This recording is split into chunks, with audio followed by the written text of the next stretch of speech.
Yo, what's going on, guys? My name is Kryptonic, and today we're taking a look at some 60% mechanical keyboards because that's basically what I've been doing for the past few weeks, just getting knowledge on keyboards and things like that. So today I'm going to be comparing the glorious modular mechanical. It doesn't have the original keycap, so that's why it looks a little bit cleaner, to the Pro 2, which is actually my current keyboard, and there's so many reasons behind that. But anyways, if you guys do end up enjoying the video, make sure to drop a like on it, and if you guys leave this video just learning a little bit more, let me know down below because there's so much to mechanical keyboards that I didn't know about. But anyways, guys, let's get straight into the video.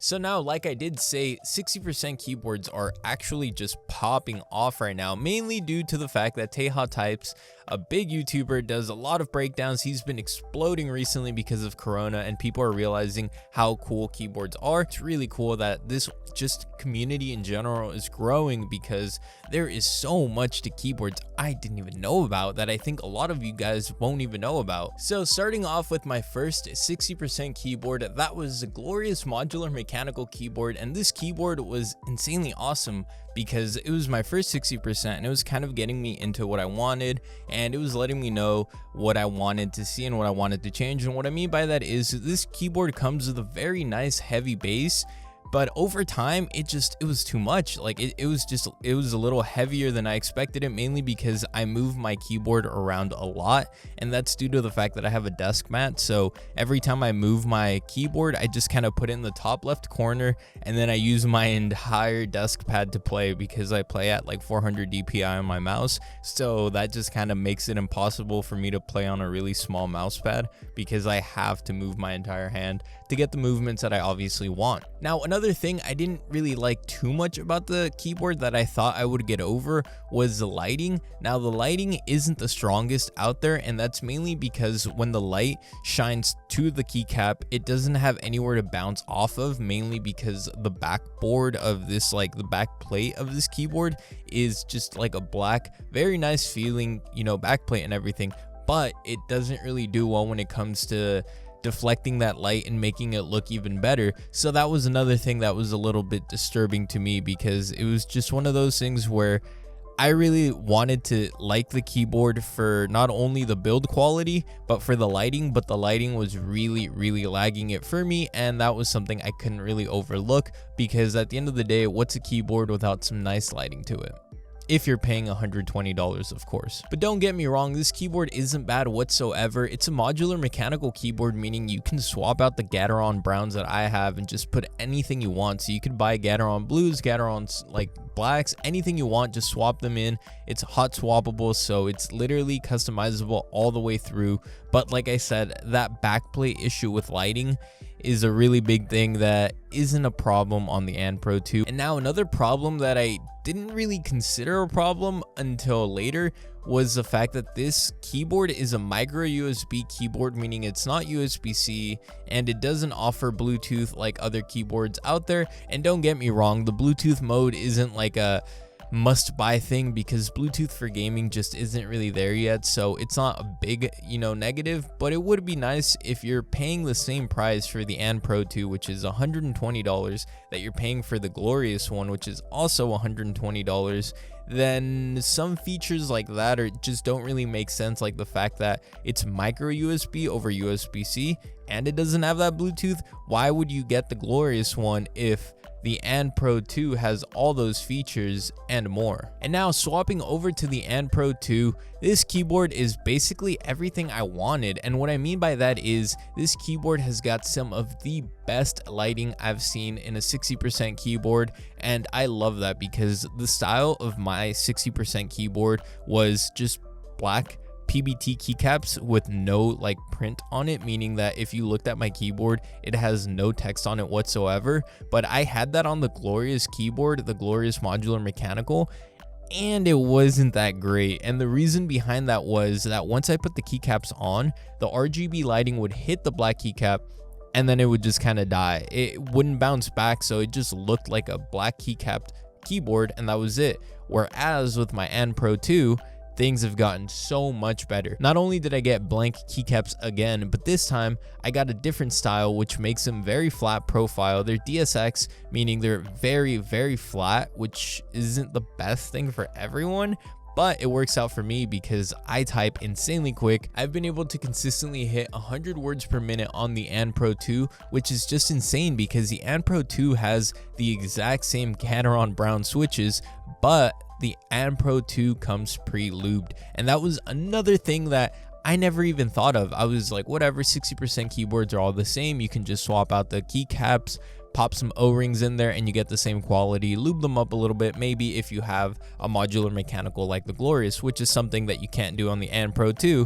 But going back to it, the Pro 2 comes pre-lubed. And if you guys don't know what lubing does, basically it changes the sound of your key to make it a lot more of a thump, but it's so much nicer. And that's what like a bunch of people do with their keyboards. If you guys watch Christopher Yee, Teha Types, anyone that does keyboard breakdowns, lubing is something that just takes time, but it's so worth it. And with the Pro 2, I literally felt the keys and I can notice a difference. For $120, both keyboards, one comes pre-lubed and one doesn't, and the difference is massive. I'm going to be spamming my spacebar into my microphone and showing you guys what it sounds like when I'm basically just using the Pro 2 spacebar versus when I'm using the Glorious spacebar. And if you guys can't hear the difference, I'll explain it to you. Alrighty, so now we're going to be testing the Glorious keyboard spacebar so that you guys can hear what it sounds like. And then I'm going to be showing you guys what a lubed spacebar, pre-lubed spacebar sounds like on the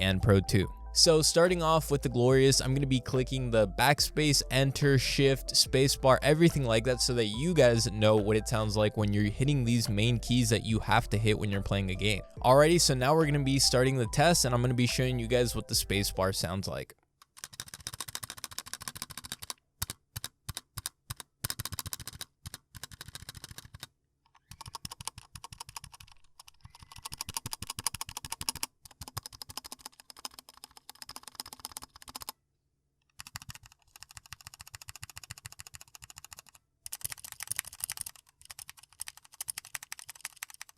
And as you guys can see, there's kind of a clink to it, and that's something that O-rings can totally help with because I had O-rings inside of all these keycaps and it definitely helped a lot. And now imagine putting those O-rings inside of the Pro 2, which is exactly what I did. Because if you guys don't know what O-rings are basically little rubber things that go inside of your keycaps, and these are the cheapest and just the best thing you can do for your keyboard. I found that adding O-rings of any sort just dampens out the sound a little bit and it eliminates that key wobble that you normally get with cheaper keyboards. So just adding an O-ring to a keycap or any keyboard extremely changes the way the keyboard feels, which I think is awesome. Alrighty, now we're going to be moving over to the Pro 2, and I think you guys are going to be surprised by what you're going to hear. And if you guys don't really hear it, then I'll explain it afterwards. But yeah, let's just get straight into it. This is what the spacebar sounds like on a pre-lubed Pro 2 with O-rings on, because O-rings change the world and I love that. Alrighty, here we go.